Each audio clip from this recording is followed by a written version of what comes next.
Hi hello everyone. నేను మీ Anand Reddy. Present degree first year first semester Sanskrit analysis of question paper. Time 3 hours. Total number of questions 10 ఉంటాయి. Marks 80. 20 marks ఏమో internal. Part A, part B మొత్తం total 2 parts ఉంటాయి. Part ఏలో total 6 questions ఇస్తాడు. Any 4 రాయాలి. Each one 5 marks, 20 marks. Part బిలో 4 questions ఉంటాయి. ఒక్కో క్వశ్చన్కి ఇంటర్నల్ చాయిస్ ఉంటుంది. 7th క్వశ్చన్లో 4 వర్డ్ టు వర్డ్ మీనింగ్ ఇస్తాడు.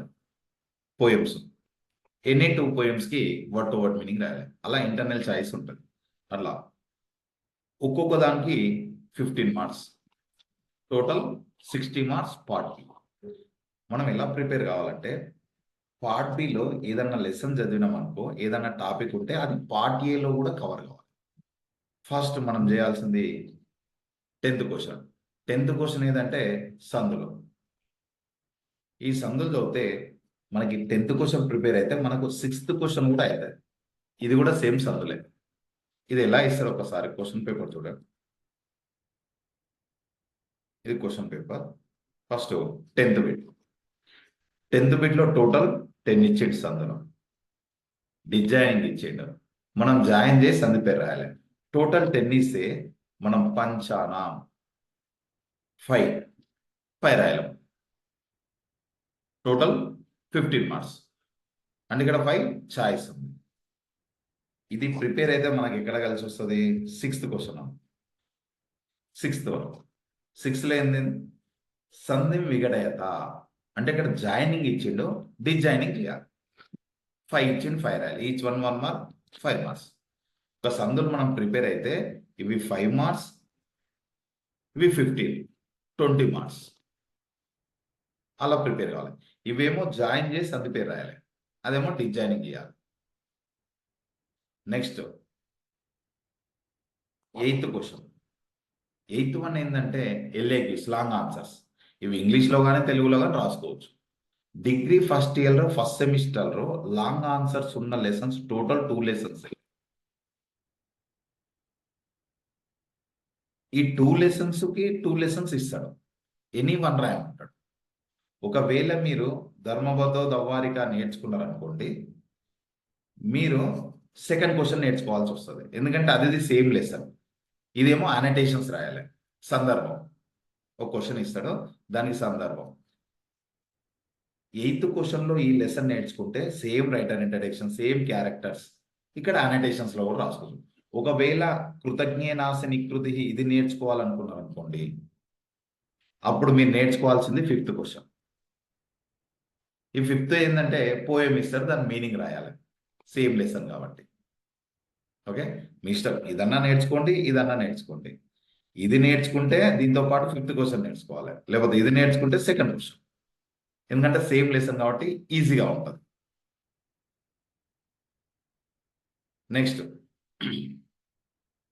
9th question. 9th క్వశ్చన్ ఏంటంటే శబ్దాలు. మనకు టోటల్ 12 ఉంటాయి. First 5 main important. ఫస్ట్ 5 వేస్తే లాస్ట్ 3 వస్తాయి. పుంలింగం వస్తే నపుంసకలింగం వస్తుంది కాబట్టి ఒకసారి చూసుకోవచ్చు. ఈ 9th క్వశ్చన్ చదివితే ఇంకా దేనికి సంబంధం ఏమి ఉండదు. ఓన్లీ 9th వరకు మాత్రమే ఇది ఉంటుంది. శబ్దాలు అవి ఎలా ఇస్తాడో ఒకసారి చూస్తాం. ఇది 9th క్వశ్చన్. 9th క్వశ్చన్లో 4 ఇచ్చింది కూడా. ఎనీ 2 రాయాలి. Each one 7.5 marks. మొత్తం ఫుల్ సెంటెన్స్. నెక్స్ట్ వీడియోలో అవి ఎలా రాయాలని కూడా చెప్తాం. నెక్స్ట్ ఈ 3 క్వశ్చన్స్ అయిపోయిన తర్వాత 7th క్వశ్చన్. ఈ 7th అనేది వర్డ్ టు వర్డ్ మీనింగ్. హిమాలయో నామ నగాదిరాజు. ఈ లెసన్.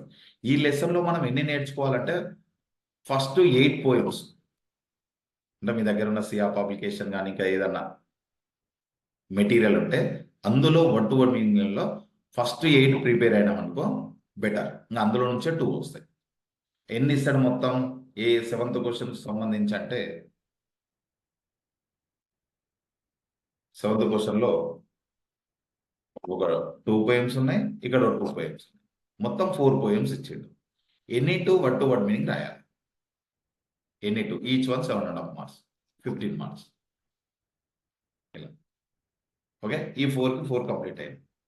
నెక్స్ట్ ఇందులో మనం ఏమనుకున్నాం, 10th క్వశ్చన్ నేర్చుకుంటే 6th వన్ వస్తుంది, 8th క్వశ్చన్ నేర్చుకుంటే 5th question or 2nd question, your choice. Next ఈ ఫస్ట్ లెసన్ 4th లెసన్, ఇది ఈజీగా ఉంటుంది. మృదాభిషేక్తం వరదత్త మహర్షి.